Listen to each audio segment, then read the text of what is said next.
Signs surrender and soft hearts, attempts to give away the animals and Granny's relenting.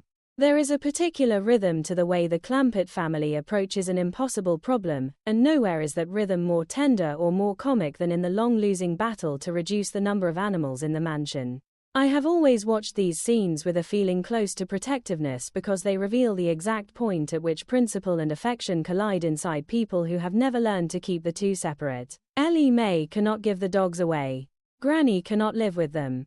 Between those two absolute positions, the household performs a kind of ritual dance: threats, temporary surrenders, fresh resolutions, and the inevitable return of the same soft heart that made the problem in the first place.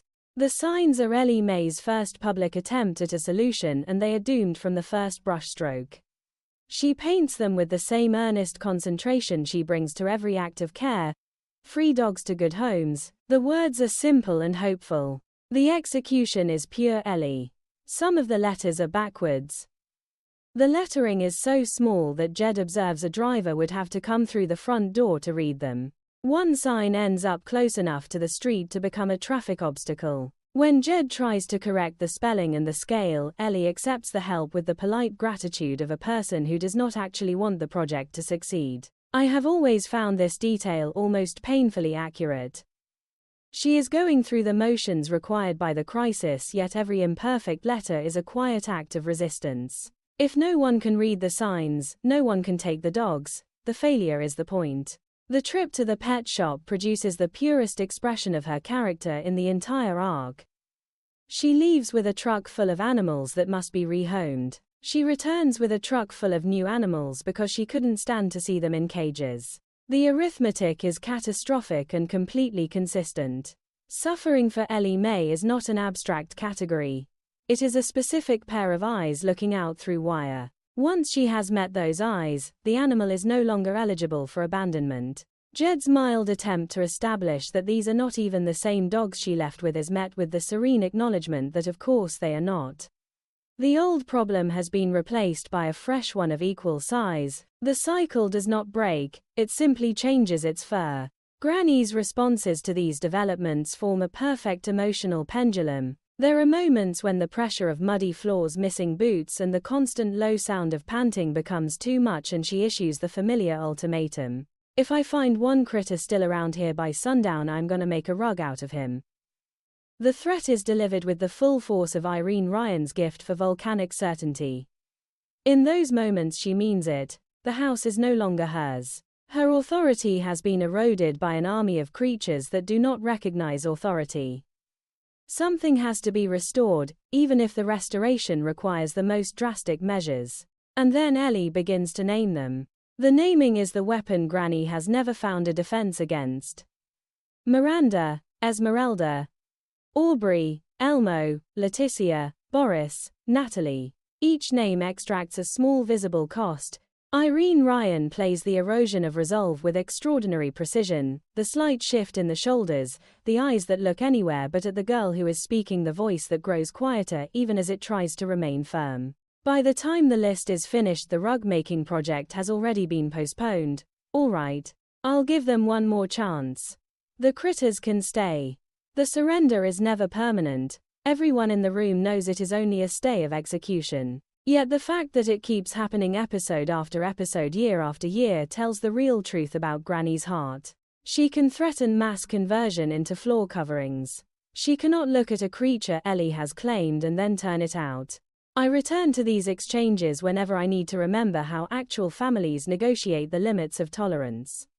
Granny is not wrong about the practical costs. The damage is real. The labor is endless. The smell is not imaginary. Ellie is not wrong about the moral costs. Once a living thing has been taken, in the act of putting it back out again is a kind of betrayal she cannot commit. The show refuses to declare either position victorious. It simply lets the two needs remain in tension, and trusts that the tension itself is more interesting than any clean resolution could be. The final comic grace note of the sequence, the discovery that Archibald, once relieved of his excess hair, is essentially bald, compresses the entire conflict into a single visual joke. Jethro's attempt at a trim has revealed a truth that was always present under the surface. The dog is not what he appeared to be. Neither is the situation. What looked like a manageable number of animals was always a larger, more complicated reality waiting to be uncovered. The laughter that follows is affectionate rather than mocking. Even the bald dog is still Ellie's. Even the latest disaster is still family. What moves me most is the absence of any permanent hardening in Granny's character. A lesser story would have turned her into the permanent antagonist of the animals, the voice of hard-headed practicality against Ellie's soft-hearted chaos. Instead, the show allows her to keep collapsing, keep relenting, keep finding herself once again surrounded by the very creatures she has sworn to banish.